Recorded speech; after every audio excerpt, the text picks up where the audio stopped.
Hello everyone, I am Smriti Sinha here and welcome back to our channel Science Zone. Today you follow, tomorrow we lead. और आप इस channel पे नए हो तो नीचे दिए सब्सक्राइब बटन पे क्लिक कीजिए और बेल आइकन दबाना ना भूलें। यदि आपने हमारे पहले के कोई भी वीडियोस मिस किए हैं तो आप प्लेलिस्ट चेक कर सकते हो। हमारे टेलीग्राम ग्रुप के मेंबर बनने के लिए आप नीचे लिंक में डिस्क्रिप्शन में एक लिंक है, उस पर क्लिक करके हमारे टेलीग्राम ग्रुप के मेंबर बन सकते हो। और आज मैं आपको कुछ पढ़ाने नहीं वाली हूँ, कुछ बताने वाली हूँ। आपकी journey as 12th student in 2021 कैसी थी और अब क्या करना चाहिए आपको। तो शुरू करते हैं आपकी जर्नी की शुरुआत से। मार्च 2020 में जब आप 11th से 12th में प्रमोट हो गए, 12th स्टैंडर्ड के क्लासेस शुरू ही होने वाले थे और आप में पूरा जोश भरा था। आप पढ़ाई में जीरो जान से लगने वाले थे क्योंकि आपको पता था 12th स्टैंडर्ड के लिए बहुत पढ़ना पड़ता है। सीनियर्स ने बताया था, पेरेंट्स ने बताया था, फ्रेंड्स ने बताया था। Success does not come overnight, it is sum of repeated small efforts. और आप वो स्मॉल एफर्ट्स उसी दिन से शुरू कर चुके थे और देने वाले थे आगे। बट आ गया कोरोना। कोरोना की फर्स्ट वेव धीरे धीरे अपने पीक पे चढ़ रही थी और जिसकी वजह से आ गया लॉकडाउन। अब आया अप्रैल 2020, जहां कॉलेजेस बंद थे, कोचिंग इंस्टीट्यूट्स बंद थे, ऑफलाइन पढ़ने के लिए कोई जरिया अवेलेबल नहीं था। 12th के टेक्स्ट बुक आपके महाराष्ट्र बोर्ड के चेंज हो चुके थे, इसलिए न्यू सिलेबस का टेक्स्ट बुक तक अवेलेबल नहीं था। बहुत सारा स्ट्रगल था, बहुत सारे क्वेश्चंस थे, बट आपको पता था if there is no struggle there is no progress. तो ये सारे क्वेश्चंस और ये सारे स्ट्रगल शायद इस प्रोग्रेस के लिए होंगे, ये आपने सोचा और फिर सोचा कि ठीक है, जो है उसी के साथ पढ़ेंगे तो जरूर। फिर आया मई 2020। अब मई 2020 में जो गवर्नमेंट ने है सिलेबस रिड्यूस कर दिया। कोचिंग इंस्टीट्यूट्स ऑनलाइन क्लासेस के लिए शुरुआत कर दी, जो कभी नहीं लेते थे अब वो ऑनलाइन लेने लगे। जो ऑफलाइन में बंधे थे उन्होंने भी ऑनलाइन शुरू किया। यूट्यूब चैनल्स आप जाने लगे, आप अलग अलग तरीके से खोजने लगे तरीके पढ़ने के। टेक्स्ट बुक्स मार्केट में आ गए, पीडीएफ मिलने लगे। तो आप सोचे कि learning is a treasure that will follow its owner everywhere and that's why I will learn, I will be a owner of learning. और वापस आपने पढ़ाई शुरू कर दी, सारे मटेरियल जो भी थे, और इस खुशी के साथ कि हाँ कम से कम सिलेबस तो रिड्यूस हो गया है, जान में जान तो आई। अब ये था समय मई से लेके नवंबर तक जब आप पढ़ रहे थे। कुछ कोचिंग क्लास ने तो थोड़े बहुत ऑफलाइन क्लासेस भी शुरू किए, बाकी लोगों ने ऑनलाइन से काम चलाया, ऑनलाइन नोट से काम चलाया। कुछ बच्चों ने ट्यूशंस नहीं ज्वाइन किए, खुद ही पढ़ के यूट्यूब से देख के काम चलाया, टेक्स्ट बुक से पढ़ के काम चलाया, जो गाइड्स अवेलेबल थे उनसे पढ़ा। और तब तक आ गया नवंबर 2020, जहां कोरोना के केसेस बहुत ही कम हो चुके थे। गवर्नमेंट ने मन बना लिया था अब तो एग्जाम लेना ही है, आपको भी पता था। इसलिए आपने जो है, आपको पता था कि आपका गोल तो है एग्जाम में अच्छे मार्क्स लाना, और goal without plan is just a wish. तो आप प्लान बनाने लगे 3 महीने में, 4 महीने में कैसे पढ़ना है, कैसे पूरा सिलेबस कंप्लीट करना है विद रिवीजन, कौन से इंपॉर्टेंट क्वेश्चन है, कौन से इंपॉर्टेंट चैप्टर है, सब कुछ कर लिया, पूरी तैयारी कर ली, दिलो जान से लगे रहे। और आया फरवरी, तब तक तो ये भी आ चुके थे आपके इंपॉर्टेंट क्वेश्चंस और इंपॉर्टेंट नोट्स और क्विक रिवीजन सीरीज और वन शॉट सीरीज, और सब के साथ आप प्रिपेयर हो चुके थे। ट्यूशंस ने टेस्ट सीरीज अरेंज कर दी थी, आपने टेस्ट दिए थे। और आ गया फरवरी 2021, जहां एग्जाम के डेट्स अनाउंस हो गए कि हाँ एग्जाम्स अब अप्रैल से हैं। तब तो और भी जोश आ गया। जिन्होंने पढ़ना शुरू कर दिया था उनके लिए अच्छा, जिन्होंने नहीं किया था उन्होंने सोचा there are no secrets to success, it is the result of preparation, hard work and learning from failure, और इसलिए अब मैं पढ़ूंगा। और सब ने दिलो जान से झोंक दिया अपने आप को पढ़ने के लिए। अप्रैल 2021 एग्जाम 12th बोर्ड के लिए पूरी तैयारी कर ली। अब आया मार्च 2021। मार्च 2021 में कोरोना के सेकेंड पीक की शुरुआत हुई और एग्जाम और स्टूडेंट के बीच में वापस से आ गया कोरोना।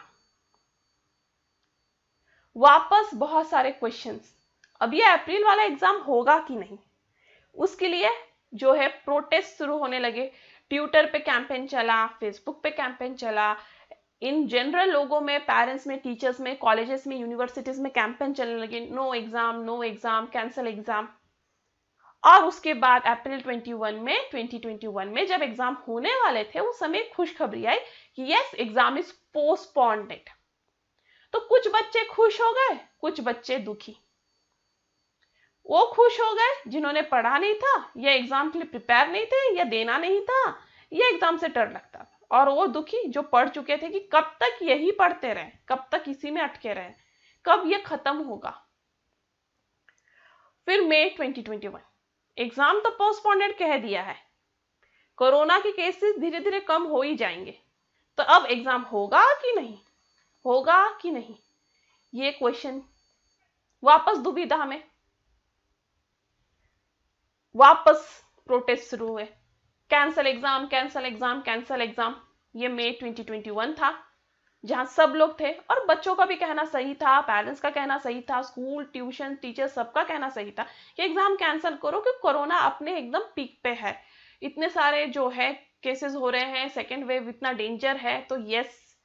बट गवर्नमेंट ने 2021 में एक जो है मीटिंग किया और उन्होंने डिसाइड कर लिया कि एग्जाम तो हो के ही रहेगा। बट दो ऑप्शंस है, सब स्टेट अपना अपना डिसाइड कर ले। आइदर वो मेजर सब्जेक्ट पे सिर्फ एग्जाम ले, या फिर एग्जाम का पैटर्न इस तरह से चेंज कर ले कि वो एमसीक्यू बना ले कि जिससे एग्जाम का ड्यूरेशन कम हो जाए, बट एग्जाम तो होगा ही। अब सारे बच्चे पे क्वेश्चन और सब दुखी, फ्रस्ट्रेटेड, और बच्चे सोचने लगे क्या करूं मैं, मर जाऊं, मेरी तो कोई फीलिंग्स ही नहीं है, ये कब तक खेल चलेगा, एग्जाम होगा कि नहीं, एग्जाम होगा कि नहीं, एग्जाम होगा, एग्जाम नहीं, एग्जाम होगा, एग्जाम नहीं, कब तक मुझे पढ़ना है, क्या पढ़ना है, कैसे पढ़ना है, नहीं पता है। बहुत ही ज्यादा गुस्सा है, बहुत ही ज्यादा टेंशन है, पता ही नहीं चल रहा है। बट याद रखें, गवर्नमेंट इस उसूल पे चलता है कि if the plan doesn't work, change the plan but never the goal, और गोल गवर्नमेंट का एग्जाम है, तो एग्जाम तो होना ही है।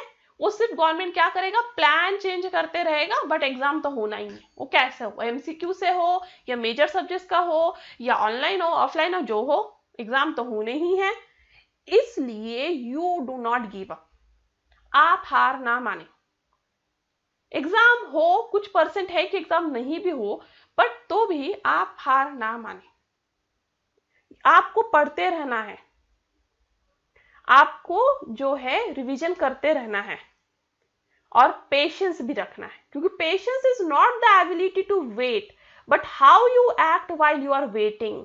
तो यहाँ पे जब आप वेट कर रहे हो, एग्जाम ना हो या हो, जो भी कंडीशन में, उस वेट करते हुए आप पढ़ रहे हो कि पढ़ना बंद कर चुके हो, वो बहुत इंपॉर्टेंट है।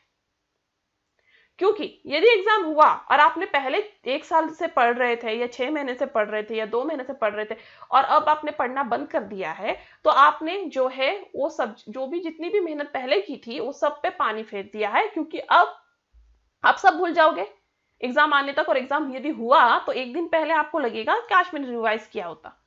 इसलिए अभी आप रिवीजन करना ना बंद करें, पढ़ना ना बंद करें, क्योंकि ऐसे भी पढ़ाई तो वेस्ट होने नहीं वाला है। आपको दूसरे एग्जाम्स, जैसे जो कॉम्पिटिटिव एग्जाम्स हो, तो होने ही थे, तो उनके लिए ही सही, बट आपको पढ़ना तो होगा, क्योंकि पढ़ना आपका चॉइस होना चाहिए, आप पे फोर्स नहीं होना चाहिए।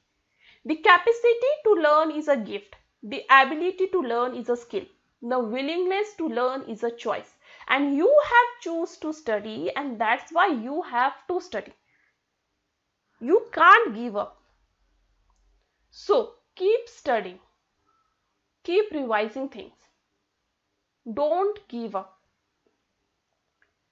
इसके साथ साथ करियर प्लानिंग कर लीजिए. आपके पास टाइम है अभी कि मेरा क्या गोल है, मुझे इंजीनियर बनना है, डॉक्टर बनना है, टीचर बनना है या और कोई फील्ड में जाना है, तो क्या गोल है. यदि ये जो नहीं करियर प्लान मेरे लिए ए प्लान ना वर्क करे तो बी प्लान मेरे लिए क्या है.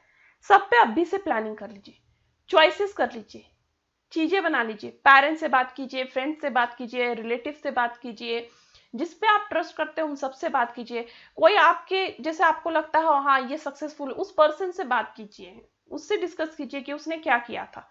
और वो सब भी आप अभी से ही प्लान आउट कर लीजिए क्योंकि आपके पास अभी टाइम है. क्योंकि याद रखिए ये 12th स्टैंडर्ड आपके डेस्टिनेशन का या आपके करियर का एंड नहीं, ये तो एक सिर्फ शुरुआत है. आपको अभी बहुत दूर तक जाना है जिसके लिए अब से आपको प्लानिंग करना है. अभी फ्रस्ट्रेट होके, गुस्सा करके या होप्स लूज करके या पेशेंस लूज करके कुछ नहीं हो सकता. Don't give up. Keep studying, keep revising, keep going. Because it is well said by Martin Luther King, if you can't fly then run, if you can't run then walk, if you can't walk then crawl, but whatever you do you have to keep moving forward, you can't stop. And that's all for today. Thank you. Thanks for watching. आपको मेरी तरफ से कोई help चाहिए, कोई suggestion चाहिए, कोई opinion चाहिए तो आप मुझे कमेंट बॉक्स या फिर मेरे मेल आईडी askyourdoubts04@gmail.com पे पूछ सकते हो, बता सकते हो. मेरा वीडियो अच्छा लगा हो तो उसे लाइक कीजिए, ज्यादा से ज्यादा शेयर कीजिए और सब्सक्राइब कीजिए. और मेरे साथ बने रहने के लिए थैंक यू. Stay tuned.